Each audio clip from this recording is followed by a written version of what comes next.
எங்களை நேசிக்கிற எங்கள் நல்ல பரம தாப்பனே, இந்த அருமையான மாலை வேளைக்காக நன்றியோடு உம்மை துதிக்கிறோம், உம்மை ஸ்தோத்தரிக்கிறோம். இதோ இந்த நாளும் கூட ஒரு முக்கியமான நாளா இருக்கிறபடினால சுவாமி இப்படிய பாதத்துல நாங்கள் வருகிறோம். ஆமாண்டவரே, இந்த உலகத்துல இந்த குளோபல் பேண்டமிக் கொரோனா வந்த முதல் நாள் சுவாமி. ஆண்டவரே, ஒரு வருஷம் ஆயிடுச்சு. ஆனாலும் இது முழுமையாய் தேசங்களிலிருந்து வெளியே செல்லல சுவாமி.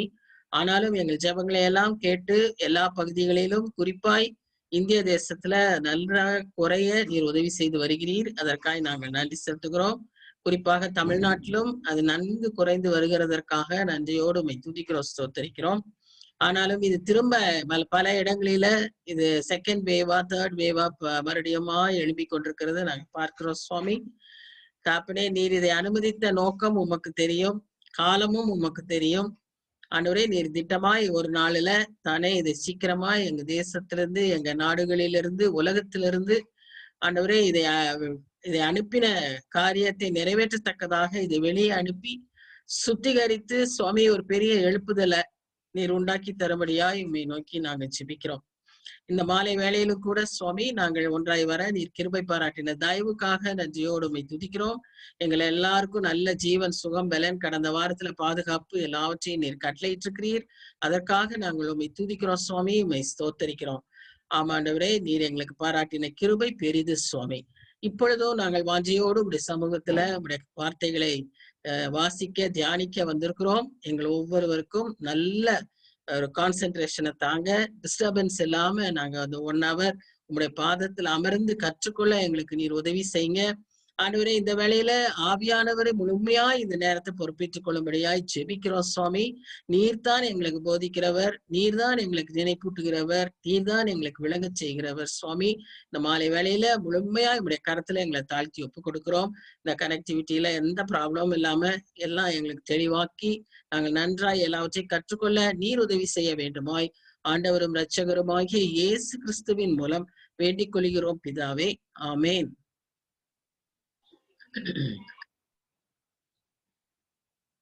இன்றைக்கும் நாம பார்க்க போகிறது என்னன்னு சொன்னா 9th chapter.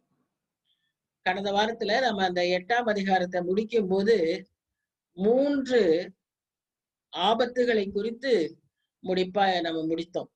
ஐயோ ஐயோ ஐயோ என்று சொல்லி 3 முறை அந்த தூதன் வானத்தை நோக்கி எக்காலம் ஊதி சொல்லுகிறதை நம்ம பார்க்கிறோம். பூமியில் குடியிருக்கிறவர்களுக்கு ஐயோ ஐயோ ஐயோ, அதாவது ஆபத்து ஆபத்து ஆபத்து என்று சொல்ல கேட்டேன்னு யோவான் சொல்லி முடிக்கிறார் 8ஆம் அதிகாரம் கடைசி வசனத்துல. இந்த 8ஆம் அதிகாரத்துல நம்ம என்ன பார்த்தோம்னா 8ஆம் அதிகாரம் முழுக்க எக்கால நியாய தீர்ப்புகள், எக்கால நியாய தீர்ப்புகளை குறித்து நம்ம பார்த்தோம். எக்கால நியாய தீர்ப்புகள்னு சொல்லும் போது அது என்னத்திற்காக அந்த எக்காலம் ஊதப்பட்டது அப்படின்னு நம்ம போன முறையே பார்த்தோம். 10 ஒரு 4-5 காரியங்கள் முக்கியமாய் என்னாகும் 10ஆம் அதிகாரத்திலிருந்து நாம் கற்றுக்கொண்டோம். யுத்தத்துக்கு அழைப்பு, கூடி வருவதற்கு அழைப்பு, புறப்படுறதுக்கு அழைப்பு என்று சொல்லி நம்ம எக்காலத்தை அவர்கள் பல விதங்களில பயன்படுத்தினதை நம்ம பார்த்தோம். இப்போ இங்கே நம்ம பார்க்கிற காரியம் என்னன்னு சொன்னா, அது ஷார்ட்டா நம்ம பார்க்கிறோம். இந்த எக்காலம் 2 முக்கியமான காரியங்களுக்காய் பயன்பெற்று வந்திருக்கு. அதாவது இது ஒரு எச்சரிப்பு, அது ஒரு நியாய தீர்ப்பு. கர்த்தருடைய வார்த்தையை கேளாத ஜனங்களுக்கு அது எக்காலம் ஒரு நியாய தீர்ப்பாகவும், கர்த்தருடைய வார்த்தையை கேட்கிற பிள்ளைகளுக்கு அது ஒரு கால் டு ரிபெண்டன்ஸ். ஆண்டவருடைய பிள்ளைகள் கொஞ்சம் சோர்ந்து போய், கொஞ்சம் மறந்து போய், பின்வாங்கி இருக்கிற நிலைமையில அவர்களை திரும்ப ஆண்டவருக்குள்ள அழைத்து வருகிற கால் டு ரிபெண்டன்ஸ் ஆகவும் நாம இந்த எக்கால சத்தத்தை பார்க்கிறோம். இன்றைக்கு நாம் வாசிக்கும் போதும் கூட இந்த விதத்துல நாம இதை ஏற்றுக்கொள்ளணும். முதலாவது அது விக்கெட், அதாவது கெட்டு போனவர்களுக்கு, ஆண்டவரை விட்டு விலகினவர்களுக்கு அது நியாய தீர்ப்பு. ஒருவேளை நாம அந்த கூட்டத்துல இருக்க மாட்டோம், நாம அடுத்த கூட்டத்துல இருக்கலாம், நம்ம ரட்சிக்கப்பட்டிருக்கலாம், நாம நீதிமான்களா இருக்கலாம். ஆனாலும் இது நமக்கு கொடுக்கிற சத்தம் என்ன, தொனி என்ன, இந்த எக்காலங்களை பற்றி நாம் வாசிக்கும் போது இது நம்முடைய ஆவிக்குரிய வாழ்க்கையில சீர்தூக்கி பார்க்க வேண்டிய ஒரு நிலைமை. Call to repentance. ஒருவேளை நம்ம எதுலயாவது குறைவா இருப்போமானா, ஏதாகிலும் நாம உணர்த்தப்படுவோமானா, அதற்கு அந்த காரியங்கள்ல நாம ஆண்டவரண்டை திரும்புவதற்கு கிறிஸ்தவ வாழ்க்கையிலேயே நமக்கு நிறைய வாய்ப்புகளை ஆண்டவர் கொடுக்கிறார். நிறைய சந்தர்ப்பங்களை கொடுத்து, நீங்க எப்படியாவது என்னென்ன திரும்பி வந்துருங்க, என்னென்ன திரும்பி வந்துருங்க, இதேதான் அவருடைய பாரமா இருக்கு. ஆனா இதை புறக்கணித்து உதாசீனப்படுத்துறவர்களுக்கு அவர் நியாய தீர்ப்பு நிச்சயம் என்பதை நாம் இந்த எக்கால சத்தங்கள்ல பார்க்கிறோம். அப்ப 8ஆம் அதிகாரத்துல ஊதப்பட்ட இந்த 4 எக்காலங்களும் எதை குறித்தது என்று சொல்லி பார்த்தோமானால், முதலாவது எக்காலம் பூமியில் இருக்கிற பச்சை பயிர்கள், வெஜிடேஷன், காடுகள், செடிகள், கொடிகள், மரங்கள், பழங்கள், இப்படி பயன் கொடுக்கக்கூடிய பயன் கொடுக்காத எதுவா இருந்தாலும் அந்த வெஜிடேஷன்ல 1/3 கெட்ஸ் பர்ன்ட். இதுதான் ஃபர்ஸ்ட் ட்ரம்பட்டுடைய நியாய தீர்ப்பு. இரண்டாவது எக்காலம் என்ன செய்தது? அது 1/3 of all that was in the sea. கடல்ல சால்ட் வாட்டர், கடல் என்று சொல்லக்கூடிய ஓஷன் என்று சொல்லக்கூடிய அது இன்லேண்ட் சீயோ வெளியே இருந்த சீயோ எப்படிப்பட்ட சீயா இருந்தாலும் சரி, நம்ம நிறைய ஜியோகிராஃபில படிச்சிருக்கிறோம். பெரிய பெரிய ஓஷன்ஸ் படிச்சிருக்கோம். பால்டிக் சீன் படிக்கிறோம், ஏட்ரியன் சீன் படிக்கிறோம், காஸ்பியன் சீன் படிக்கிறோம். இப்படி நம்ம படித்த எல்லா கடல்களிலும் சால்ட் வாட்டர் ஹாபிட்டட்ஸ்ல என்ன நடந்துச்சுன்னா 1/3 of the sea life, 1/3 of the ships, 1/3 of the water turn red. அப்போ அங்க அதுல வாழ்க்கை ஜீவன் இருக்க முடியாத, உயிரினங்கள் இருக்க முடியாத நிலைமைக்கு 1/3 of the seas, 1/3 of the salt water body got spoiled. இது நம்ம பார்க்கிற காரியம். அடுத்ததா நம்ம மூன்றாவதா இருக்கிறது என்னன்னு சொன்னா, ஒரு நட்சத்திரம் போன்ற ஒரு வஸ்து பரலோகத்திலிருந்து வந்து நல்ல தண்ணி, ஃப்ரெஷ் வாட்டர், அது சால்ட் வாட்டர்ல வந்தது. இது நல்ல நீர்நிலைகள். It could be bond, it could be river, streams, என்னவா இருந்தாலும் சரி. ஆக நல்ல நீர்நிலைகள்ல, நன்னீர் நிலைகள்ல இந்த ஸ்டார் மாதிரி. அப்ப நீங்க கேட்கலாம், எப்படி ஒரு ஸ்டார் எங்க ஒரு பக்கம் தான் உலகம், இது எப்படி குளோபல்ல 1/3 எப்படி இதாகும் அப்படின்னா, அது நான் தான் அன்னைக்கே விளக்குனேன். வானத்திலிருந்து வரும்போது அது பல லேயர்ஸ கடந்து வர்றப்போ அங்க ஹாட்டா இருக்குமா. All celestial bodies would be very hot and bright. அது அப்படியே நம்ம பூமியை நோக்கி வர வர வர அது என்ன ஆகும்னா குளிர்ந்து வருமா, குளிர்ந்து வரும். கிளைமேட், இந்த டெம்பரேச்சர் சேஞ்சஸ்ல அது குளிர்ந்து வர வர என்ன ஆகும்னா வெடிச்சு சிதறுமா. இப்படி சிதறிதான் உலகத்தில் இருக்கக்கூடிய 1/3 of the fresh water gets poisoned. எப்படி இட் பிகம்ஸ் பாய்சன்ட்? வாயில வைக்க முடியாத அளவுக்கு கசப்பான ஒரு நிலைமைய தேர்ட் காலத்துல நம்ம பார்க்கிறோம். And the fourth trumpet has an effect in the sky, in the heavens. மேல என்னென்ன? சூரியன் 1/3 இருண்டு போது, சந்திரன் 1/3, ஸ்டார்ஸ் 1/3. ஆக டோட்டல் டே நமக்கு ஒரு நாளின், நம்மளுடைய பூமியில் இருக்கிறவர்களுடைய இன்றைய நம்முடைய காலகட்டத்துல நம் பகுதியில் இருக்கிற ஜனங்கள் ஒரு நாளுக்கு நம்ம எப்படி எடுத்துக்கிறோம்னா ஹவர்ஸ் 24 ஹவர்ஸ்ன்னு எடுத்துக்கிறோம். அப்போ 1/3 எல்லா பக்கத்திலையும் பாதிக்கப்பட்டுச்சுன்னா என்ன ஆகும்னா 16 ஹவர்ஸ் தான் இருக்கும். 16 ஹவர்ஸ் ஒரு நாள்ல. அப்படிப்பட்ட ஒரு சூழ்நிலை.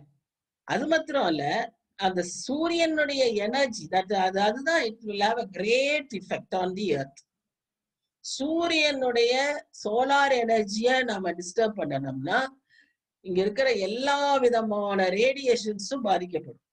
சோ நம்ம இந்த பூலோகத்துல இருக்கக்கூடிய நிறைய காரியங்கள், கெமிக்கல் ரியாக்ஷன்ஸா இருக்கட்டும், பிசிக்கல் பிரின்சிபிள்ஸா இருக்கட்டும், கிராவிட்டி, EMI, அதாவது EMIனா electromagnetic radiation, EMR. So all these things will have a disturbance because of the solar energy.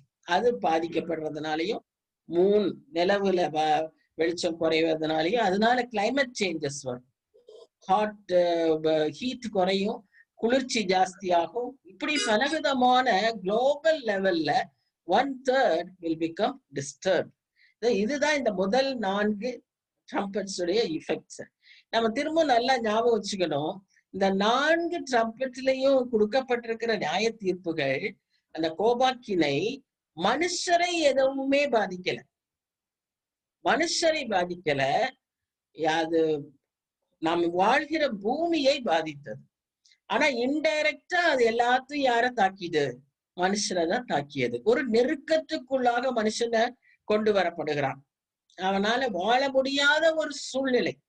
இன்னைக்கு இருக்கிற நம்ம சூழ்நிலை எவ்வளோ ஒரு ஆனந்தமான ஒரு சூழ்நிலைன்னு இப்படிப்பட்ட நெருக்கங்கள் நேரிடும் போதுதான் நமக்கு தெரியும். இன்னைக்கு கோவிட் பத்தி பேசுறோமே, அந்த கோவிட் பேஷண்ட்ஸை கேட்டு பாருங்க. நாம சுவாசிக்கிற காத்து நாம கொஞ்சம் கூட யோசிக்காம நாம பாட்டுக்கு சுவாசிச்சுட்டு இருக்கிறோம். ஆனா அந்த சுவாசத்துல அந்த ஆக்சிஜன் குறையும் போது அந்த மனுஷர் படுற பாட்டை நீங்க பாத்தீங்கன்னா தான் தெரியும். எவ்வளவு தவிப்பாங்க. they'll gasp for breath because of the low oxygen level. அந்த ப்ராப்ளம் அது எப்போ தெரியும்? இந்த ஆக்சிஜனை நம்ம சுவாசிக்க முடியலங்கும் போதுதான். இப்ப நமக்கு நல்ல ஒரு சூழ்நிலைய ஆண்டவர் கொடுத்திருக்காரு. ஆனா இது எல்லாமே ஒரு இடுக்கமாயும் நெருக்கமாயும் மாறக்கூடிய நாட்கள் வருகிறது. பொதுவா எப்ப இந்த காரியங்கள்லாம் நடைபெறும்னு சொல்றாங்க? அந்த உபத்திரவ காலம், இந்த 7 வருஷம், யாக்கோபின் இடுக்கமான நாட்கள் சொல்லப்படுகிற அந்த 7 வருஷங்கள். இந்த 7 வருஷத்துல 2ஆய் பிரித்துக்கு முதல் 3.5 வருஷங்கள்ல இந்த கோபாக்கினைகள் நடைபெறும். முத்திரை கோபாக்கினையும் எக்கால கோபாக்கினையும் நடைபெறும் என்று நாம கற்றுக்கொண்டிருக்கிறோம். இதுதான் இன்றைக்கு இருக்கக்கூடிய சூழ்நிலை. இப்போ நாம அடுத்ததா என்ன நடக்க போகுதுன்னு பார்க்கலாம். இப்ப நம்ம பார்க்கும்போது 9ஆம் அதிகாரம் முதல் வசனத்துல என்ன வாசிக்கிறோம்? 5ஆம் தூதன் எக்காலம் ஊதினான். இப்ப இது வரைக்கும் 4 தூதர்கள் ஊதினார்கள். 7 தூதர்களுக்கும் எக்காலம் கொடுக்கப்பட்டது. அதுவும் நம்ம வாசிச்சிருக்கோம். அவங்க கிட்ட இல்ல, அவங்களா எதையும் செய்யல. பரலோகத்திலையும் சரி பூலோகத்திலையும் சரி எல்லாவற்றையும் தன்னுடைய கண்ட்ரோல்ல வைத்திருக்கிறவர் நம்முடைய ஆண்டவர். அவருடைய சித்தப்படிதான் எதுவுமே நடக்கும். சோ இங்கேயும் நம்ம பார்க்கிறோம், அவங்களுக்கு கொடுக்கப்பட்டது. இப்ப 5ஆம் எக்காலம் ஊதப்பட்டது. அப்ப என்ன நடந்ததுன்னு சொன்னா, வானத்திலிருந்து பூமியின் மேல் விழுந்த ஒரு நட்சத்திரத்தை கண்டேன். இப்போ நம்ம மூன்றாம் இதுலயும் கூட நம்ம அதே தான் பார்க்கிறோம். 3ஆம் எக்காலம் ஊதினப்ப கூட வானத்திலிருந்து ஒரு பூமி மேல ஒரு நட்சத்திரம் வந்துச்சு. இப்ப இது என்ன, இந்த நட்சத்திரம் என்ன அப்படின்னு நம்ம பார்த்தோம்னா, இது இந்த நட்சத்திரம் ஒரு நட்சத்திரம் அல்ல. நட்சத்திரம் என்பது ஒரு மனிதனை குறிக்கிறது. இது நம்ம நன்றாய் விளங்கி கொள்ளணும். இப்ப எஸ்தர் என்ற பெயருக்கு கூட அர்த்தம் என்னன்னா நட்சத்திரம் தான். அது மாதிரி இந்த நட்சத்திரம் எப்படி வந்ததுன்னு சொல்லி என்னையே நாம அது ஒரு மனிதன் சொல்றோம் அப்படின்னு பார்த்தா, அங்கு பூமியின் மேல் விழுந்த ஒரு நட்சத்திரத்தை கண்டேன். அவனுக்கு நட்சத்திரம்னா நம்ம அதுன்னு தானே சொல்லணும். நம்ம அந்த இடத்துல அப்படிதான் சொன்னோம், அது விழுந்தது அப்படின்னு நம்ம சொன்னோம். இங்க என்ன சொல்றோம்? அவனுக்கு அப்படின்னு சொல்லிருக்கு, வசனம் சொல்லுது. அப்போ இது ஒரு மனிதன். யாரை குறிக்குது? இந்த மனிதன் யாரை குறிக்குது அப்படின்னு நம்ம பார்த்தோம்னா, இது ஒரு பிசாசை குறிக்கிறது. அதாவது நமக்கு நல்லா தெரியும், நமக்கு நிறைய ரெஃபரன்சஸ் உண்டு. அதாவது தூதன், வானத்தில் இருந்த பிதாவின் அருகில் இருந்த தூதர்கள் அநேகர் இப்படி பூமிக்கு தள்ளப்பட்டார்கள் என்று சொல்லி நம்ம நன்கு அறிவோம். பல இடங்கள்ல நம்ம இதை குறித்து வாசிக்கிறோம். நீங்க எப்பவே பாத்தீங்கன்னா, இதுலயே நீங்க பாத்தீங்கன்னா, நட்சத்திரங்களை ஏஞ்சலிக் பீயிங்ஸா சொல்ற இடங்கள் எங்கெல்லாம் பாத்தீங்கன்னா, நியாயாதிபதிகள் 5ஆம் அதிகாரம் 20ஆம் வசனம், யோபு 38ஆம் அதிகாரம் 7ஆம் வசனம், தானியேல் 8ஆம் அதிகாரம் 10ஆம் வசனம். இங்க எல்லாமே நட்சத்திரத்தை தூதர்களாக விஸ்தரிக்கிறத பார்க்கிறோம். இது கீழே விழப்பட்ட தள்ளப்பட்ட தூதர்கள், தள்ளப்பட்ட நட்சத்திரங்கள் அப்படின்றத பார்க்கும்போது ஆதியாகமம் 6ஆம் அதிகாரம் 4ஆம் வசனத்துல நம்ம வாசிக்கிறோம். நெஃப்லிம்னு சொல்லக்கூடிய தள்ளப்பட்ட தூதர்கள். அப்புறம் எண்ணாகமம் 13ஆம் அதிகாரம் 33ஆம் வசனத்துல வாசிக்கிறோம். ஏசாயா 14ஆம் அதிகாரத்துல நம்ம வாசிக்கிறோம் எப்படி ஒரு தூதன் தள்ளப்பட்டான் அப்படின்னு சொல்லி. அப்புறம் இது தூதன மாத்திரம் இல்ல, இது ஒரு அசுத்த ஆவியாகவும் இருக்கலாம் அப்படின்னு சொல்றது எங்கன்னு பார்த்தோம்னா யூதா புத்தகம் 13ஆம் வசனம். யூதாவில ஒரே அதிகாரம் தான் இருக்கு, அங்க நமக்கு வேற அதிகாரங்கள் இல்ல. யூதா புத்தகம் 13ஆம் அதிகாரத்துல வாசிக்கிறோம். அது பிசாசு, அது சாத்தான் அப்படின்னு நம்ம எங்க பாக்குறோம்னு சொன்னா லூக்கா 10ஆம் அதிகாரம் 18ஆம் வசனம், வெளிப்படுத்தல் விசேஷம் 12ஆம் அதிகாரம் 9ஆம் வசனம். இன்னொரு புஸ்தகம் கொடுத்திருக்கு, இது தள்ளுபடி ஆகாமத்துல இருக்கிறது. நம்ம பைபிள்ல இல்ல, ஆனா அது ஏனோக்கு எழுதின புத்தகம், முதலாம் ஏனோக்கின் புத்தகம் 86ஆம் அதிகாரம் 1ஆம் வசனம். சோ இதுல எல்லாத்துலயுமே நம்ம பார்க்கிறோம், நிறைய தள்ளுபடி ஆகம புஸ்தகங்கள்ல இந்த பிசாச பற்றிய நிறைய காரியங்கள் எழுதப்பட்டிருக்கு. இது லூசிஃபருங்கிற அந்த தூதன் பிசாஸ் கீழே தள்ளப்பட்டதுதான் நாம இங்க பாக்குறோம். அப்போ இங்க நாம வாசனம் என்ன? 5ஆம் தூதன் எக்காளம் ஊதினான், அவனுக்கு பாதாள குழியின் திறவுகோல் கொடுக்கப்பட்டது. பாருங்க, ஒவ்வொரு இடத்துலயும் நம்ம என்ன வாசிக்கிறோம்னா கொடுக்கப்பட்டது, கொடுக்கப்பட்டது. அப்ப இது யார் வச்சிருந்தா, யார் கையில வச்சிருந்தா? உங்களுக்கு நல்லா ஞாபகம் இருக்கும், நம்ம 1ஆம் அதிகாரம் முதல் அதிகாரத்தை வாசிக்கும் போது 18ஆம் வசனத்துல வாசிக்கிறோம், நான் மரித்தேன் ஆனாலும் சதா காலங்களிலும் உயிரோடு இருக்கிறேன், மரணத்தின் மேலும் பாதாளத்தின் திறவுகோல் என்னிடத்தில் இருக்குன்னு சொல்லி நம்முடைய ஆண்டவர் சொல்றாரு. 1ஆம் அதிகாரம் 18ஆம் வசனத்துல நம்ம வாசிக்கிறோம். வெளிப்படுத்தல் விசேஷம் 1ஆம் அதிகாரம் 18ஆம் வசனத்துல நம்ம வாசிக்கிறோம். அப்போ பாதாளத்தின் மேல் அவர்கிட்டதான் அதிகாரம் இருக்கு. அந்த திறவுகோல் இப்பொழுது பூமியின் மேல் தள்ளப்பட்ட இந்த தூதனுக்கு கொடுக்கப்பட்டது. எதற்கு? ஒரு ஒர்க்கு கொடுத்து, நீ போய், ஏன்னா அந்த பாதாள குழிக்கு போகிறதுக்கு அவனுக்கு தான் அதிகாரம். அதனால நீ போய் என்ன செய்ய, அந்த பாதாள குழியை தரன்றதுக்கு அவன் கையில திறவுகோல் கொடுக்கப்படுது. இந்த பாதாள குழி அபிஸ் அப்படிங்கறத பற்றி நம்ம பார்க்கணும்னு சொன்னா, அது நம்ம ரெவலேஷன்ல மாத்திரமே 7 தடவை வருது. இந்த வெளிப்படுத்தல் விசேஷ புத்தகத்துல மாத்திரமே 7 முறை இதை பற்றி சொல்லப்படுது. பாதாள குழி, பாதாள குழி, பாதாளம் அப்படிங்கிற வார்த்தை. இப்போ 9ஆம் அதிகாரத்திலேயே 1ஆம் வசனம், 2ஆம் வசனம், 11ஆம் வசனம், இவங்க எல்லாத்திலயும் நம்ம பாதாளங்கிற வார்த்தை வருது. அப்புறம் 11ஆம் அதிகாரம் 7ஆம் வசனத்துல வருது, 17ஆம் அதிகாரம் 8ஆம் வசனத்துல வருது, 20ஆம் அதிகாரம் 1ஆம் வசனம், 3ஆம் வசனம். இப்படி 7 முறை நாம பாக்குறோம். ஒரு வெளிப்படுத்தல் விசேஷத்துல மாத்திரமே நீங்க இந்த பாதாளங்கிற வார்த்தை கொடுக்கப்பட்டிருக்கிறத வாசிக்கிறோம். புதிய ஏற்பாட்டுல லூக்கா எழுதின புஸ்தகம் 8ஆம் அதிகாரம் 31ஆம், அங்க லூக்கா சுவிசேஷத்துல வாசிக்கிறோம். அந்த சம்பவம் என்னன்னா அவங்களுக்கு எல்லாம் நல்லா தெரியும். லேகியோன்ல இருந்து அந்த பிசாசுகள் இயேசு கிறிஸ்து அத கண்டிக்கும் போது அவங்க கெஞ்சுதுங்க, அந்த அசுத்த ஆவிகளை ஆண்டவரை நோக்கி கெஞ்சுதுங்க. என்ன சொல்லுதுங்க?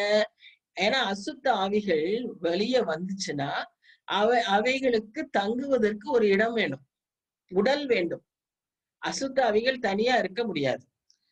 அப்ப இதுல நம்ம என்ன ஒண்ணு நல்லா விளங்கி கொள்கிறோம், அசுத்த ஆவிகளை பாதாளத்துல அடைக்கப்பட்டிருக்கிறது.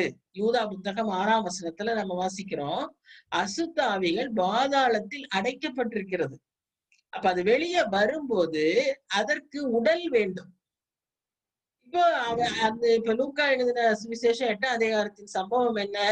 லேகியோனுடைய உடலுக்குள்ளாக, அந்த மனுஷனுடைய உடலுக்குள்ளாக அவ்வளவு பிசாசுகளும் அசுத்தாவிகளும் இருந்ததாம். நம்ம ஆண்டவர் அடிக்கடி சொல்லி இருக்கிற பிரசங்கங்கள் எல்லாம் சொல்லியிருக்கிறது நம்ம நல்லா ஞாபகத்துல நினைவு கூறணும். நம்ம எல்லாம் சுத்தமாக்கி பாவங்களை எல்லாம் அறிக்கை செஞ்சுட்டு பரிசுத்தாவியானவரையும் ஆண்டவரையும் உள்ள ஏற்றுக்கொள்ளலைன்னா நம்முடைய உள்ளம் எப்படி இருக்குமா? நல்லா சுத்தமாக்கப்பட்ட கலரை மாதிரி இருக்கும். அதுக்குள்ள அத்தனாசி 1 7 உட்கார்ந்துரும்னு சொல்லி வசனமே இருக்கு.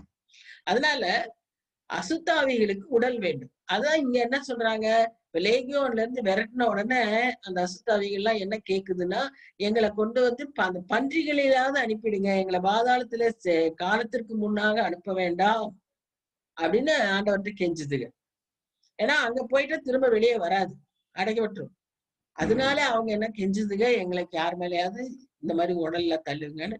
இப்ப இந்த உடல் எல்லாம் போய் பன்றியில போய் எல்லாம் இதுல கடல்ல போய் விழுந்ததாக நம்ம பார்க்கிறோம். இப்படி இந்த பாதாள குழிக்கு ரெஃபரன்சஸ் இதெல்லாம்.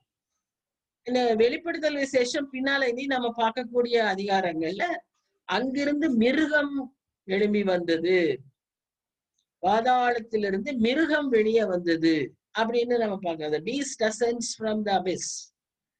11ஆம் அதிகாரம் 7ஆம் வசனம், 17ஆம் அதிகாரம் 8ஆம் வசனம். The beast, what does it refer to?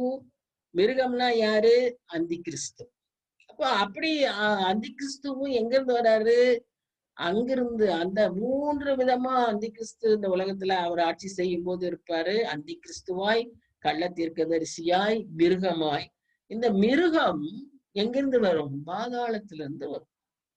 So இப்ப நம்ம பாதாளங்கிறது ஒண்ணு உண்டு அப்படிங்கறது முதல்ல நம்ம தெரிஞ்சுக்கணும். நிறைய பேருக்கு கன்ஃபியூஷன் என்னன்னா, பாதாளம்னு ஒண்ணு இல்ல. திரும்ப இப்போ நான் இந்த இடத்துல உங்களுக்கு இன்னொரு காரியத்தையும் நான் ரொம்ப தெளிவா சொல்ல விரும்புறேன்.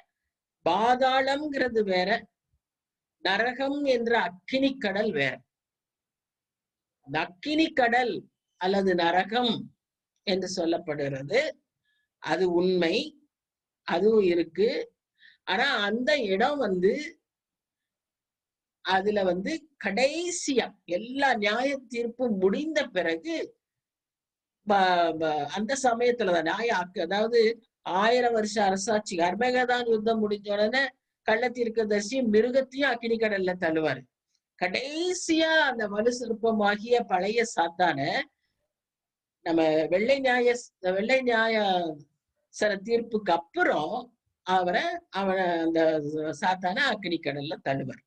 சோ பாதாளம்ங்கிறது ஒரு இடம், நரகம் என்ற அக்கினி கடல் இன்னொரு இடம். கொஞ்சம் மெதுவா விளங்கிக்கணும். நாம கன்ஃபியூஸ் பண்ணிக்க கூடாது. இது என்ன ரொம்ப ஹார்டா இருக்கு, நம்ம இது வரைக்கும் கேட்கலையா அப்படின்லாம் நினைக்க கூடாது. தெரிந்து கொள்ள வேண்டியது அவசியம். அதனால ஸ்டெப் பை ஸ்டெப்பா கிராஜுவலா விளங்கிக்கங்க. அக்கினி கடல், நரகம்ங்கிறது ஒரு இடம், பாதாளம் என்கிறது இன்னொரு இடம். இப்ப இதெல்லாம் இனிமே நம்ம பேசக்கூடிய சில காரியங்கள் எல்லாம் உங்களுக்கு நிறைய கன்ஃபியூஷன்ஸ் இருக்கலாம், குவெஸ்டின்ஸ் இருக்கலாம். தயவுசெய்து அந்த கேள்விகளோடு சந்தேகங்களோட நீங்க விட்டுறாதீங்க. உங்கள் கேள்விகளையும் சந்தேகங்களையும் தயவு செய்து நம்முடைய குரூப் வாட்ஸ்அப்ல போடுங்க. I will answer that with the help of the Holy Spirit and the word of God. நான் ரெஃபர் பண்ணிட்டு உங்களுக்கு அது கரெக்டா நான் என்னால முடிந்த அளவுக்கு அதை நான் செய்வேன். அதனால நீங்க இதற்கெல்லாம் குறித்து சந்தேகத்தோட அப்படியே கேட்டுட்டு போயிடாதீங்க. Abruptly I don't want to finish. ஆனா அது எல்லாத்தையும் நான் இங்கேயே விளக்க முடியாது. நான் I have to finish the part also. So உங்களுக்கு வரக்கூடிய சந்தேகங்களை அதுல வாட்ஸ்அப்ல எழுதி போடுங்க, உங்களுக்கு நிச்சயமா பதில் கொடுக்கப்படும். சரி, இப்ப நம்ம ஒரு பாதாளம்னா எங்க இருக்கு, எப்படி இருக்குன்றத நம்ம பார்த்துட்டோம். அப்ப இங்க திரும்ப நம்ம அந்த பாதாளத்தை குறித்து இன்னும் கொஞ்சம் சில காரியங்களை வாசிக்கிறோம். என்னன்னு சொன்னா, first Jesus in complete control of the abyss. ஏன்னா அவர்கிட்டதான் என்ன இருக்கு, திறவுகோலே இருக்கு. Jesus is complete control of everything. சங்கீதம் 139 பாத்தீங்கன்னா சங்கீதக்காரர் சொல்வார், நான் பாதாளத்தில் படுக்கை போட்டாலும் அங்கேயும் நீர் இருக்கிறீர். How is it possible? Jesus has the control over everything. அவர்கிட்டதான் திறவுகோல் இருந்தது. அவர் மரித்த போதும் கூட அவர் பாதாளத்துல போய் பிரசங்கித்தாருன்னு பேதுரு சொல்றார். பாதாளம் அது ஏதோ அப்படி கிடையாது, அதுலயும் ஆண்டவருடைய அதிகாரம் உண்டு. அப்புறம் அவர் திறந்ததையும் அவர் பூட்டினதையும் யாராலையும் திறக்கவும் பூட்டவும் முடியாது, திறக்கவும் முடியாது. That also we know. அதே அவர் வசனத்திலேயும் சொல்லப்பட்டிருக்கு. வெளிப்படுத்தல் விசேஷம் 3ஆம் அதிகாரம் 7ஆம் வசனத்துல நம்ம அதை பார்க்கிறோம். சோ இங்க நம்ம என்ன பார்க்கிறோம்னா அந்த அந்த அந்த அதே காரியத்தை தான் விளக்கி சொல்லப்பட்டிருக்கு. பாட்டம்லெஸ் பிட் அப்படின்னு சொன்னா பாதாளம் அப்படிங்கிறது அடையாளம் அப்படின்னு சொல்றது இங்க சொல்லியிருக்கு. இப்போ நான் சொன்ன மாதிரியே 1000 வருஷம் அரசாட்சி அப்போ சாத்தான் அங்க கட்டப்படுவான் அப்படின்னு அங்க போட்டிருக்கு. சரியா? இது இந்த முதல் வசனத்துக்குரிய காரியம். 2ஆம் வசனத்தை பார்த்தீங்கன்னா 2ஆம் வசனத்துல நம்ம பார்ப்போம். அந்த தூதன் போய் என்ன செய்யறாரு? அவர் போய் பாதாள குழியை திறந்தான். பாதாள குழியை திறந்த உடனே அங்க என்ன ஏற்பட்டுச்சுன்னு பாத்தீங்கன்னா, பெரும் சூளையின் புகையை போல அந்த குழியிலிருந்து புகை எழும்பிற்று. அந்த குழியின் புகையினால் சூரியனும் ஆகாயமும் அந்தகாரப்பட்டது. அப்படி ஒரு புகை அங்கிருந்து வெளியே வந்ததாக நம்ம பார்க்கிறோம். இங்க புகை அப்படின்னு சொல்ற அந்த காரியம் வேதத்துல பல காரியங்களுக்கு அது ஒப்பிட்டு இருக்கு. நம்மளுடைய ஜீவன் கூட புகை கொப்பானதுன்னு சொல்லி நம்ம சங்கீதங்கள்ல வாசிக்கிறோம். ஆனா அதே சமயத்துல இந்த புகைய தேவ கோபாக்கினையாய் நாம சில ரெஃபரன்சஸ்ல வாசிக்கிறோம். எங்கன்னு சொன்னா 2 சாமுவேல் 22ஆம் அதிகாரம் 9ஆம் வசனமும் சங்கீதம் 18:8 வசனமும் என்ன சொல்லுதுன்னு சொன்னா, அது தேவ கோபாக்கினைக்கு ஒப்பானது அப்படின்னு சொல்லி சொல்லப்படுது. யோபு கூட அது வித்தியாசமா விசாரிக்கிறாரு 41ஆம் அதிகாரம் 20ஆம் வசனத்துல. அது என்னன்னா லிவியதான் என்னும் பழைய பாம்பு அதனுடைய சுவாசம் அப்படி புகையாய் எழும்பிற்று அப்படின்னு சொல்லி நம்ம பார்க்கிறோம். ஆக புகை அப்படிங்கிறது இந்த பாதாள குழியிலிருந்து எழும்பின புகை. இந்த புகை என்ன செய்யுதான்? சூரியனையும் சந்திரனையும் மூடிடுதான். ஏற்கனவே 1/3 ஆல்ரெடி பினிஷ்ட். மீதி இருக்கிற அந்த 2/3 இந்த புகை போய் மறைக்குது. வச்சுக்கணும். சரியா? அடுத்ததா இதே சம்பவங்களை யோவேல் 2:30 யோவேல் தீர்க்கதரிசின்னு சொல்லியிருக்க 2ஆம் அதிகாரம் 30ஆம் வசனத்துல. ஆக நாம இந்த சூளை அதுல பெருகின அந்த புகையை குறித்து இங்க நாம பார்க்கிறோம். இப்ப இந்த சமயத்துல மறுபடியும் நான் சொல்ல விரும்புறேன். யோவான் கண்டதெல்லாம் விஷன்ஸ், தரிசனங்கள்.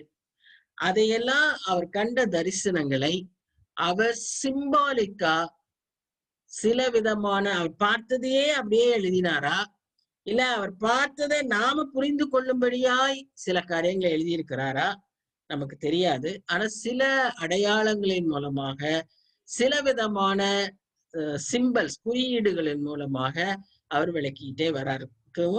அப்படித்தான் இங்கேயும் விளக்கிட்டு இருக்கிறார். இப்போ நாம பார்க்கணும். இப்போ 5வது ட்ரம்பட் ஊதும் போது அவன் பாதாள குழியை திறந்த உடனே பெருஞ்சூளையின் புகை போல எழும்பிற்று. இந்த புகை என்ன வெறும் ஸ்மோக்கா இருக்குல்ல, இந்த புகையிலிருந்து என்ன வந்துதான் வெட்டுக்கிளிகள் புறப்பட்டு பூமியின் மேல் வந்தது. இப்ப வெட்டுக்கிளின்னா நமக்கு நல்லா தெரியும். இப்ப நாம கூட கொஞ்ச நாட்களுக்கு முன்பாக நம்ம நாட்டுல எல்லாம் கூட வந்துச்சு. இன்னும் பெரிய வெளிநாடுகள்ல பல நாடுகள்ல இது ஒரு பிரச்சனையா இருக்கு. மெயின்லி ஏசியன் கண்ட்ரீஸ்ல இந்த ஸ்வார்ம் ஆஃப் த லோக்கஸ்ட் ரொம்ப பிரச்சனைகளை உருவாக்குகிறத நம்ம பார்க்கலாம். யூரோப்பியன் கண்ட்ரீஸ்ல கூட இது வருது. இதோட மெயின் வெட்டுக்கிளியோடைய லைஃப் என்னன்னு சொன்னா 5 months, April to September 5 months. அதான் அதோடைய ஸ்வார்மிங் பீரியடு, அதோடைய மைக்ரேட்டிங் பீரியட், அதோடைய மேட்டிங் பீரியட் டைம். அந்த டைம்ல தான் எல்லாமே நடக்கும். ஃபீடிங், மேட்டிங், எவ்ரிதிங் அந்த டைம்ல தான் நடக்கும். சரி, இப்போ இந்த 5 மாதத்து லைஃப் ஸ்பேன்ல அது சாப்பிடக்கூடிய, அது அழிக்கக்கூடிய நாசம் பெரும் நாசமா இருக்கும். இது நம்ம பல இடங்களில நம்ம வேதத்துல வாசிக்கிறோம். யோவேல் தீர்க்கதரிசியில வாசிக்கிறோம், உபாகமம் 28ஆம் அதிகாரத்துல வாசிக்கிறோம். பல இடங்கள்ல நம்ம இந்த காரியத்தை குறித்து நம்ம வாசிக்கிறோம். அது அப்படி வந்துட்டு அந்த ஸ்வாம் அப்படியே அந்த வெட்டுக்கிளியினுடைய கூட்டம் ஒரு இடத்துக்கு வந்துட்டு அங்கிருந்து எழும்பும் போது பாத்தீங்கன்னா அங்க பச்சையா இருக்கிற எந்த வயலோ நிலமோ ஒன்று இருக்காது. புல்லோ எல்லாத்தையும் சாப்பிடும். இவ்வளவு சாப்பிட முடியுமா அப்படின்னு நம்ம நினைக்க முடியாது. அவ்வளவு சாப்பிடும். அது மாத்திரம் இல்ல, அது எழும்பும் போது என்ன ஆகும்னு சொன்னா அதனுடைய குட்டிகள் சின்ன சின்ன அதனுடைய சின்ன வெட்டுக்கிளிகள் அது பிரீடு பண்ணி அதுல ஹேட்ச் அவுட் ஆன சின்ன சின்ன வெட்டுக்கிளிகளை விட்டுட்டு தான் அந்த இடத்த விட்டு போகும். அது சாப்பிடுறது அதை விட இருக்கும்.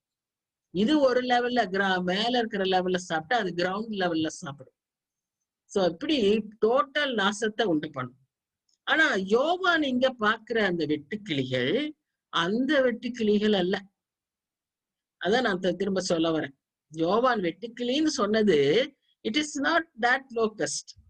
இது லோக்கஸ்ட் மாதிரி உருவம் கொண்ட ஒரு ஒரு ஒரு காரியம். இது என்ன செய்யுதுன்னா பூமி மேல வருது. இதுக்கு என்ன கொடுத்திருக்கு? இதுக்கு தேள்களின் வல்லமைக்குப்பான வல்லமை கொடுக்கப்பட்டிருக்கிறது. சொல்லுது பூமியில் உள்ள தேள்களின் வல்லமைக்குப்பான வல்லமை கொடுக்கும். தேள் கொட்டுனா எவ்வளவு வலிக்கும்னு உங்களுக்கு தெரியுமா? மரண வேதனை, பயங்கரமான வேதனையா இருக்கும். தேள்ன்னு சொன்னா இந்த குட்டி குட்டி தேள் அல்ல. தேள்கள் எவ்வளவு பெருசா இருக்க முடியும், எவ்வளவு பயங்கரமானதா இருக்க முடியும்னு நம்ம பாக்குறோம். அதனுடைய கொடுக்கு அவ்வளவு பாய்சனஸா இருக்கும்.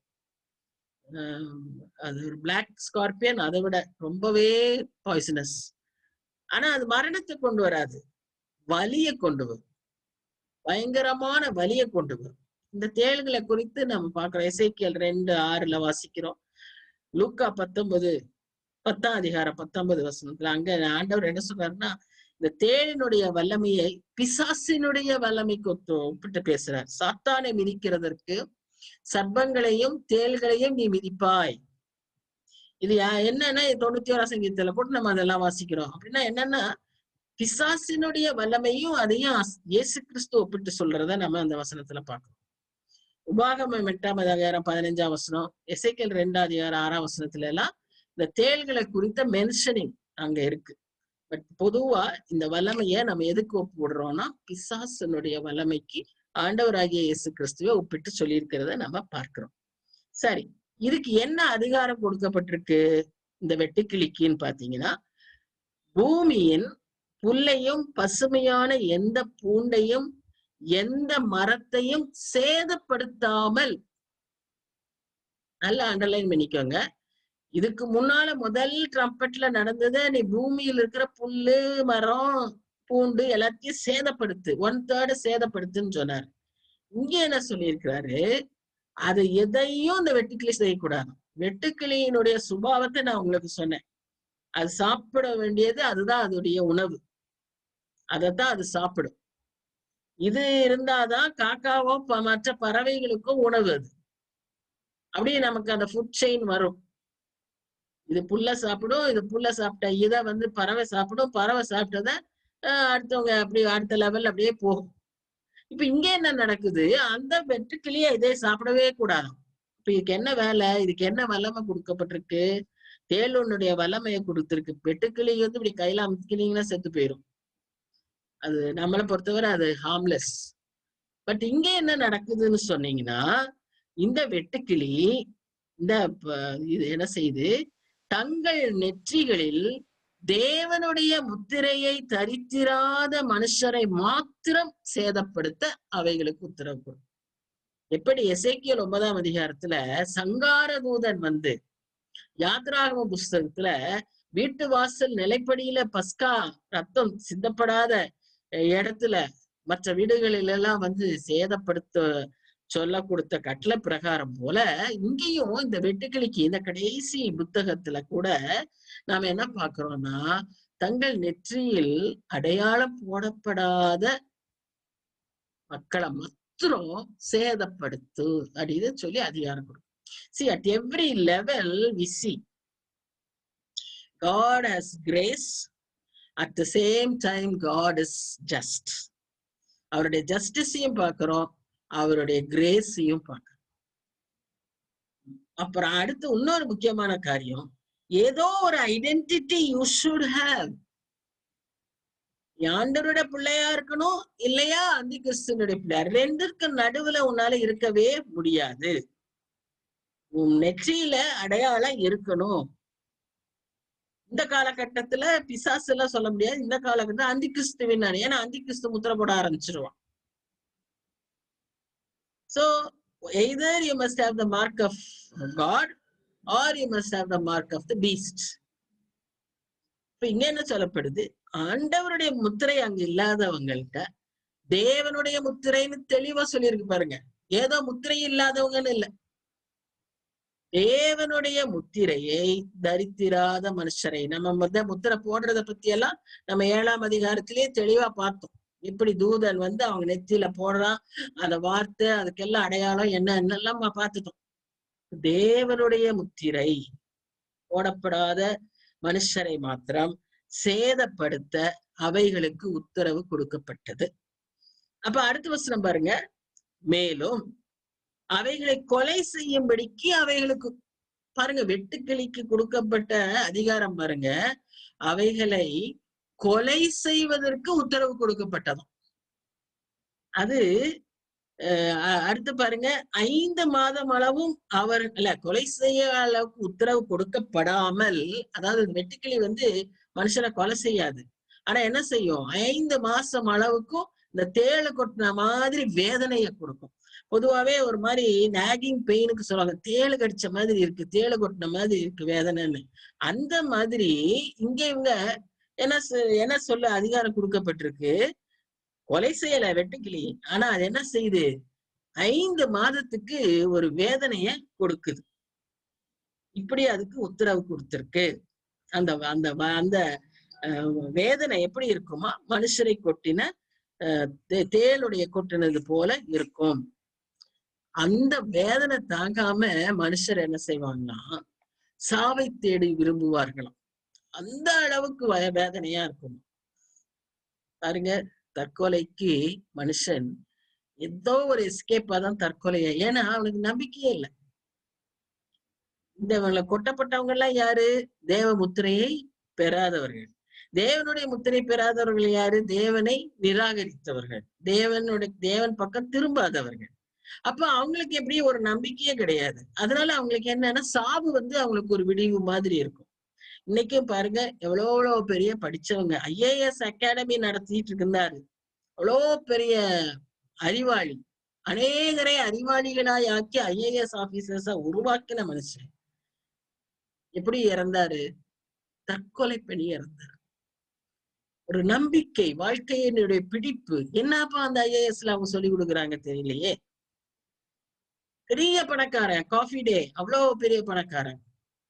ஆனா அவனும் என்ன பண்ணா, வாழ்க்கையில பணம் இருந்தாலும் ஒண்ணும் இல்ல, அறிவு இருந்தாலும் ஒண்ணும் இல்ல, அந்த பிரச்சனையை சந்திக்கிறதுக்கு அவங்களால முடியாது. ஏன்னு சொன்னா ஆண்டவர் அவர்களிடத்துல இல்ல. We are the most blessed people. We have the grace. We have the grace of knowing God.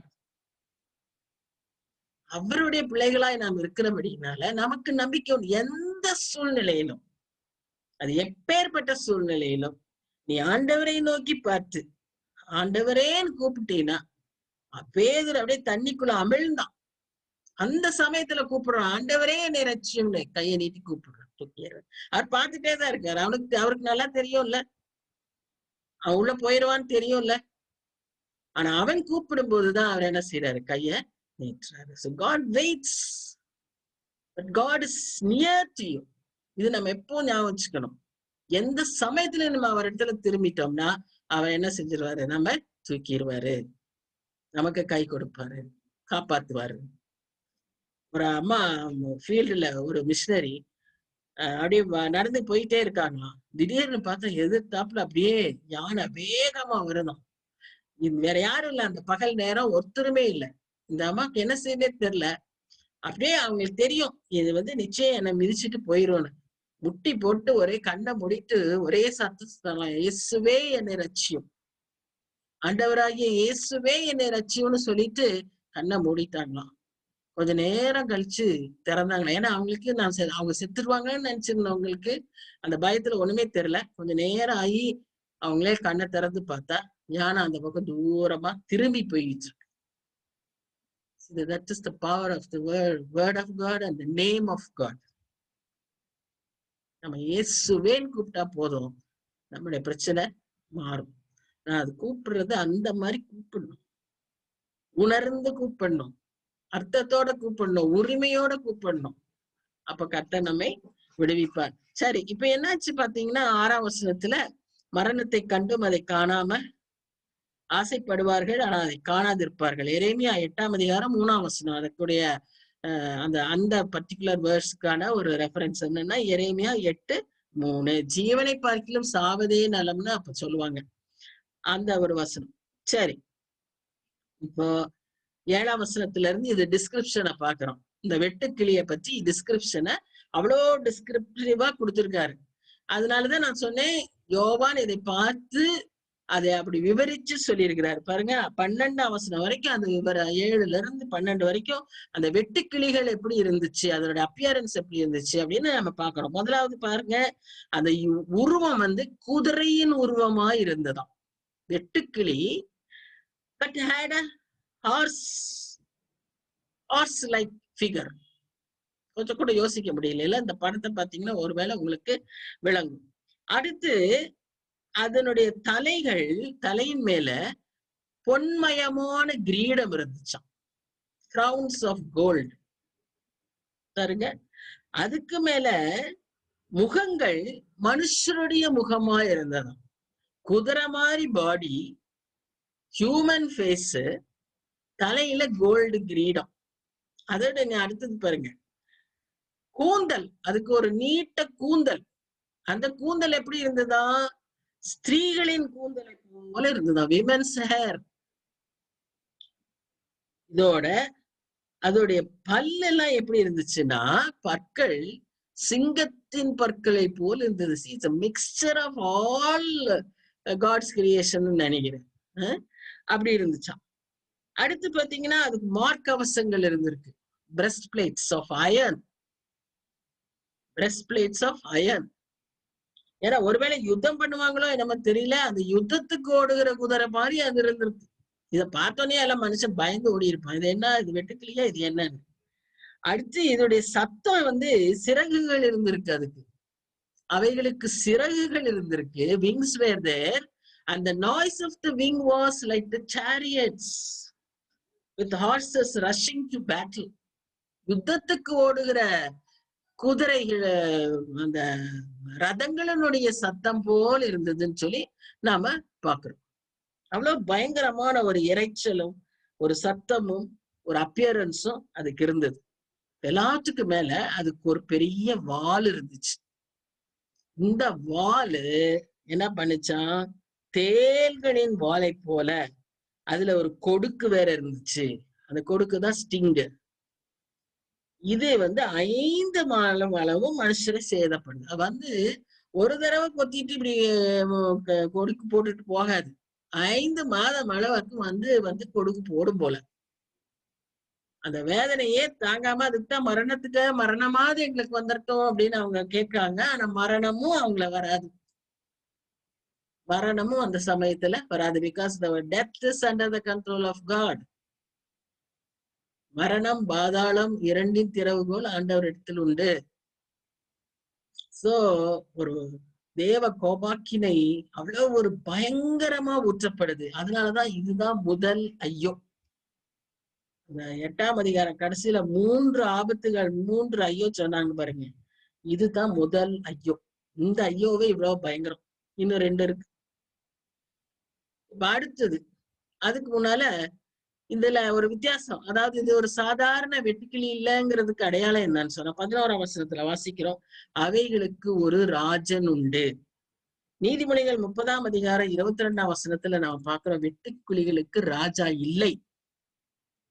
வசனம் என்ன சொல்லுது, வெட்டுக்கிளிகளுக்கு ஒரு ராஜா இல்ல, அது அப்படியே திரளா வரும், அப்படியே திரளா போயிடும், அதுக்கு எந்த லீடரும் கிடையாது அப்படின்னு நீதிமொழிகள்ல வாசிக்கிறோம். ஆனா இங்க பரலோகத்துல அந்த வெளிப்படுத்தல் விசேஷத்துல என்ன வாசிக்கிறோம், இந்த வெட்டுக்கிளிகளுக்கு ஒரு ராஜன் உண்டு.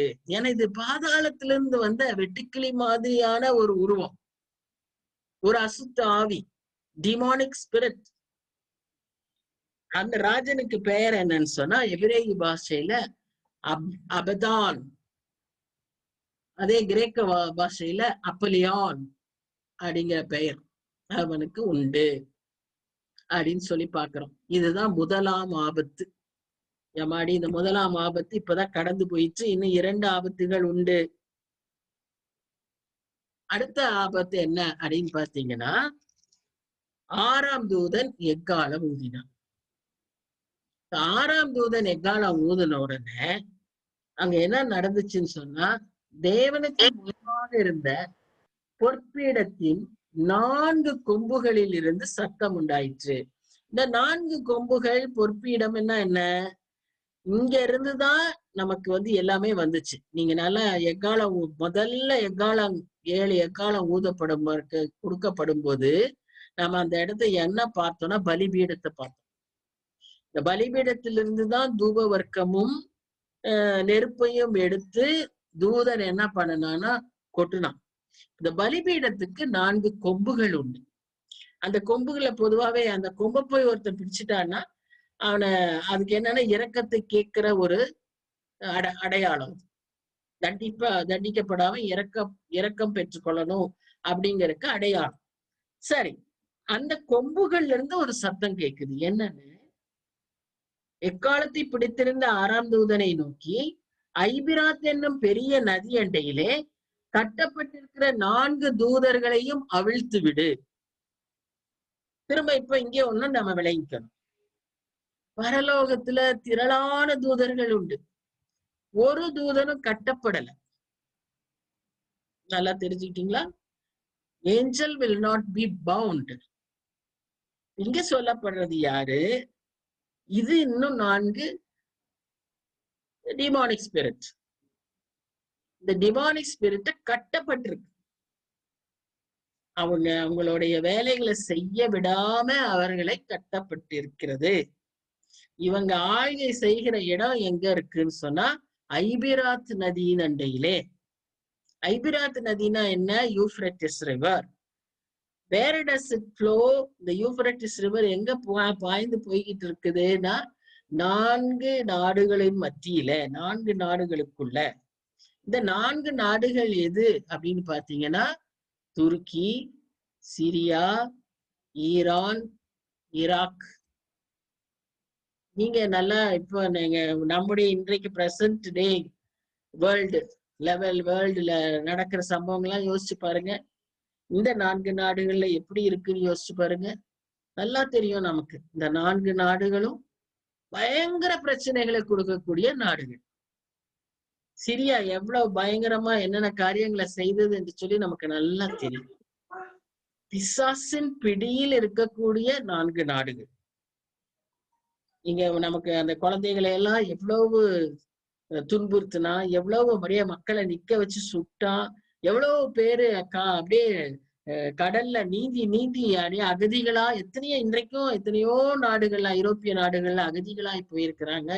இதெல்லாம் யார் இவ்வளவு பயங்கர துணிகரமான காரியங்களை செய்யறாங்கன்னா அந்த 4 நாடுகள் உள்ள மக்கள். இப்ப ஈராக் எல்லாம் பாத்தீங்கன்னா அப்படியே பட்டன்ல ரெடியா இருக்கு.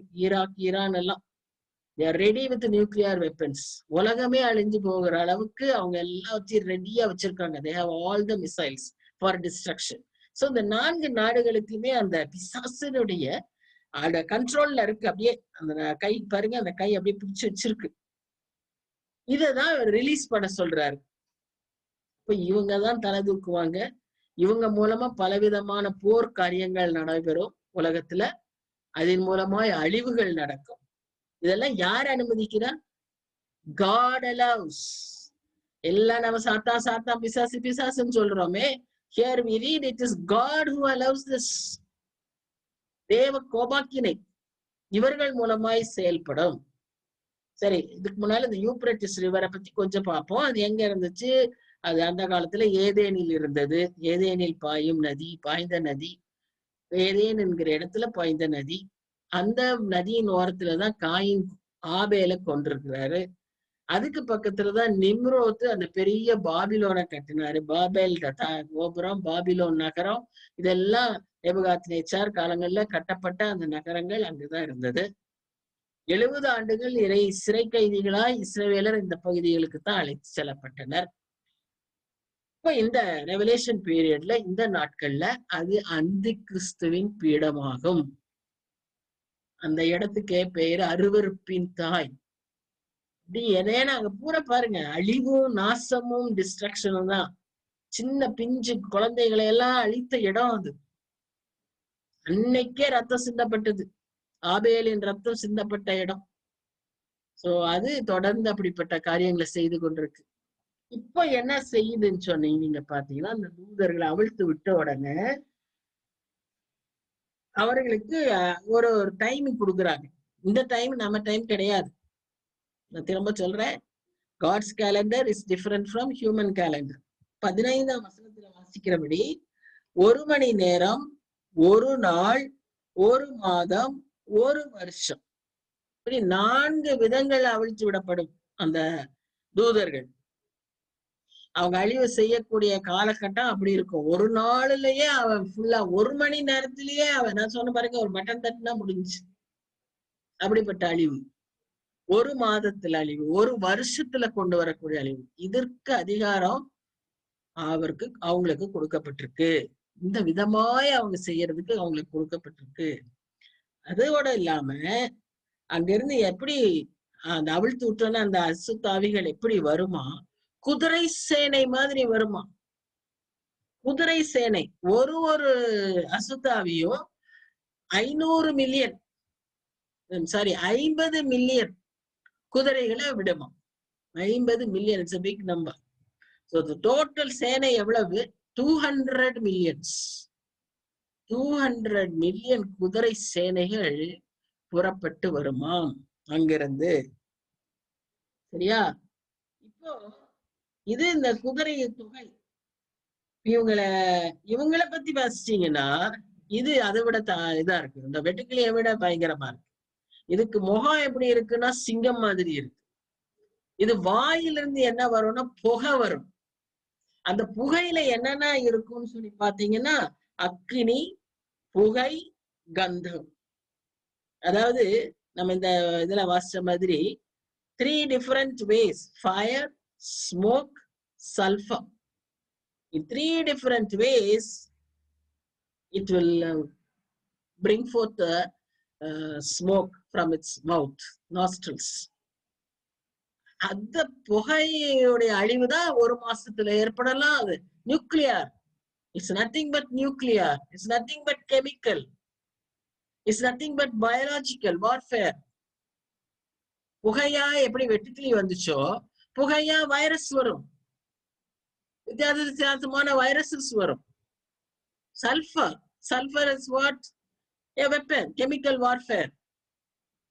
Akini, what is that? Nuclear warfare. So 3 different waysல வந்து அழிவு வரும் அப்படின்னு சொல்லி நம்ம அங்க பாக்குறோம். அப்போ அந்த 3 மனுஷரில் 1/3 பங்கு கொல்லப்பட்டார்கள். இங்கதான் கொல்லப்படுறது பாக்குறோம். செகண்ட் வோல தான் கொல்லப்படுறது. ஃபர்ஸ்ட் வோல they were only tortured by the scorpion bite, which was in the form of grasshopper. ஆனா இங்க we see the death taking place. அதுலயும் 1/3. Again I tell you, this is the grace of God. இந்த சமயத்துல அது இத்தனைய பார்த்துட்டு இந்த பயங்கரத்தை படிச்சு நம்ம கொஞ்சம் கிரகிக்கிறதுக்கே இவ்வளவு பயங்கரமா இருக்கே, அதையெல்லாம் பார்த்து அனுபவிக்கிற போது அட்லீஸ்ட் இப்பவாது நீ திருந்து வந்துரு அப்படின்னு ஆண்டவர் கூப்பிட்டே இருக்காரு. ஆனா என்ன நடக்குதுன்னு பாருங்க, இந்த குதிரைகளுக்கு வாயில மாத்திரம் வல்லமை இல்ல, வாலிலையும் வல்லமை. how அந்த காட்ஸ் ராத்த என்ன விதமா டிஸ்கிரைப் பண்ணிருக்குன்னு பாருங்க. So even in the nostrils and the mouth there was destructive power. tail, அதுக்கு ஒரு நீட்ட tail, குதிரையினுடைய வால் தெரியும்ல நமக்கு, அந்த வால்ல ஒரு டிஸ்ட்ரக்டிவ் பவர். அது எப்படி இருந்துச்சானா சர்ப்பத்தின் வல்லமை. வாலுல வந்து சர்ப்பம் மாதிரி இருக்குமா, சர்ப்பத்தின் வல்லமை அது வாளுக்கு இருந்துச்சாம். இப்ப ஆண்டவர் லூக்கால சொன்ன வசனம் இப்ப நமக்கு தெரியுதா? சாத்தானின் வல்லமையை எப்படி சொன்னாருன்னா சர்ப்பங்களையும் தேள்களையும் மிதிப்பாய். See, God has given the power to stamp on this. See, we have that authority. We have the power when you become the child of God, when you are under his control, when you do his will, இப்பேற்பட்ட காரியங்களையும் மிதிக்கிறதுக்கு ஆண்டவர் உனக்கு வல்லமை கொடுப்பார். ஆனா இது அழிக்கிறதற்கு என்று புறப்பட்டு வந்திருக்கிறது. அதிலும் ஆண்டவர் கிருபையாய் கொஞ்சம் பேரை அழி மற்றவங்களை விட்டு அவருடைய பிள்ளைகளை எல்லாம் காப்பாத்துறதுல உண்மையுள்ளவரா இருந்தாரு. அடையாளம் போட்ட எல்லாரையும் கூட்டிட்டு போயிட்டாரு. அடையாளம் போடப்படாத ஜனங்களுக்கு தான் இந்த பிரச்சனையே. இந்த பிரச்சனையிலையும் ஆண்டவர் கிருபையா இருக்காரு அவங்க மேல. ஏன்னா அவங்களுக்காக ஒரு ரத்தத்தை சிந்தினார் அல்லவா.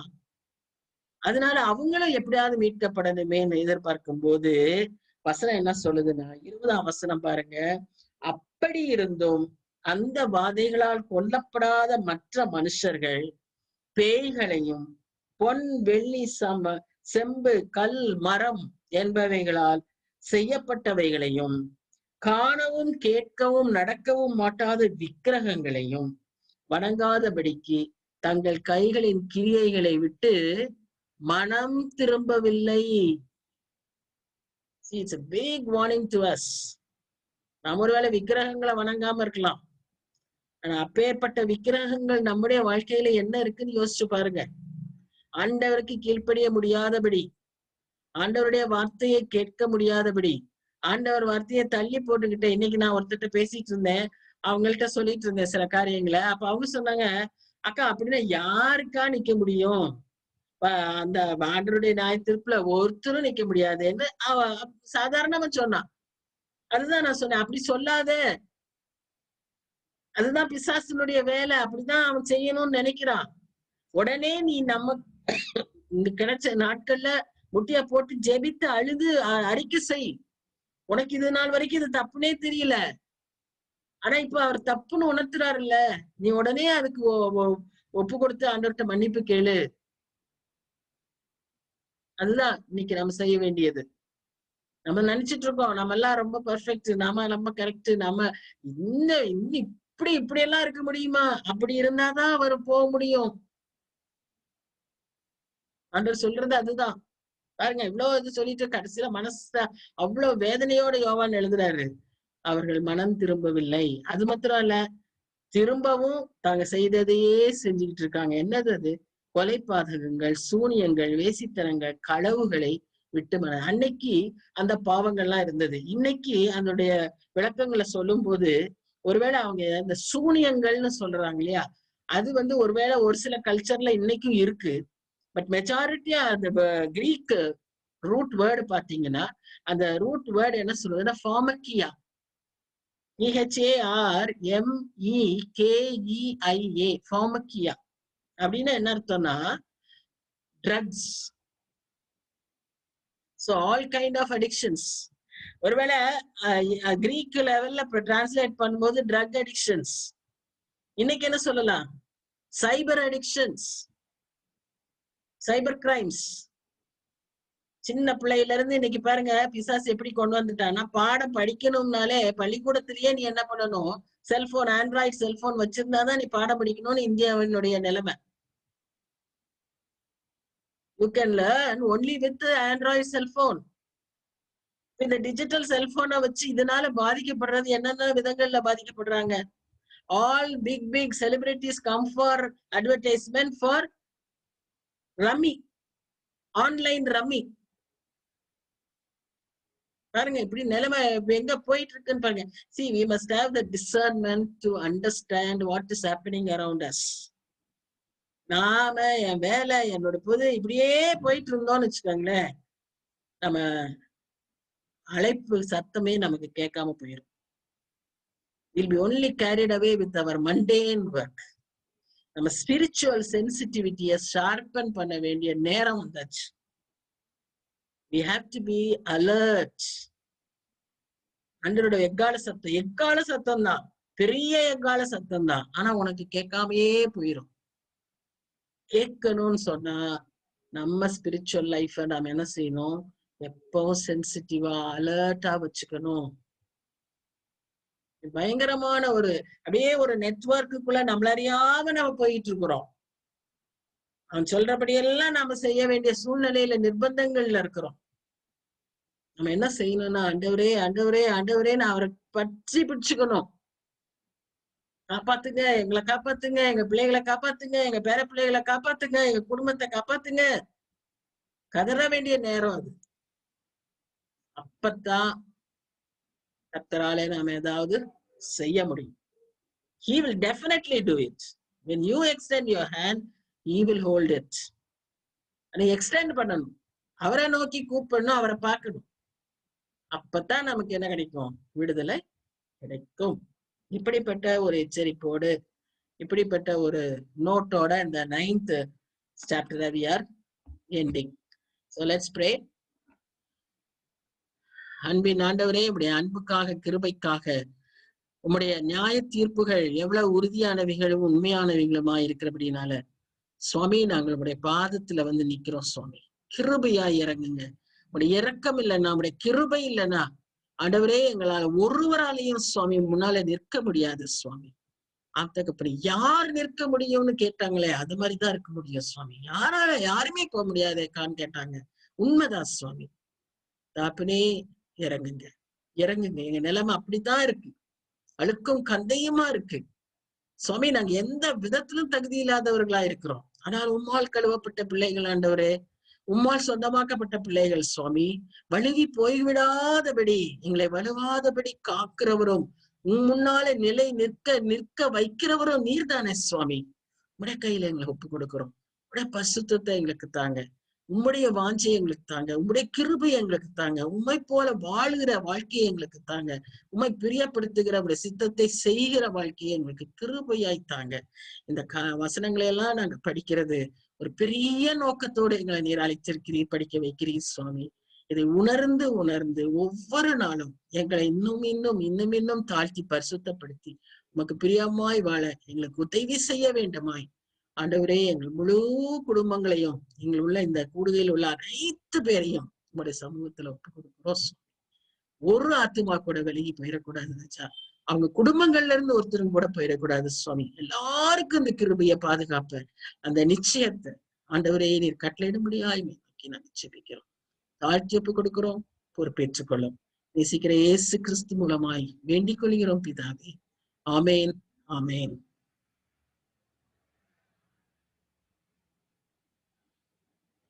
So God bless you. Thank you. இருக்கீங்களா? Thank you, thank you. எல்லாம் இருக்கீங்களா? எல்லாரும் இருக்கோம். Good, good. Thank you. அப்போ so next week we shall meet. இந்த வாரம் படித்த காரியங்களை அப்படியே அசை போடுங்க, யோசிச்சு பாருங்க. திரும்ப திரும்ப டைம் கிடைக்கும் போது just recapitulate whatever was told. ஆவியானவர் உங்களுக்கு உதவி செய்வார்.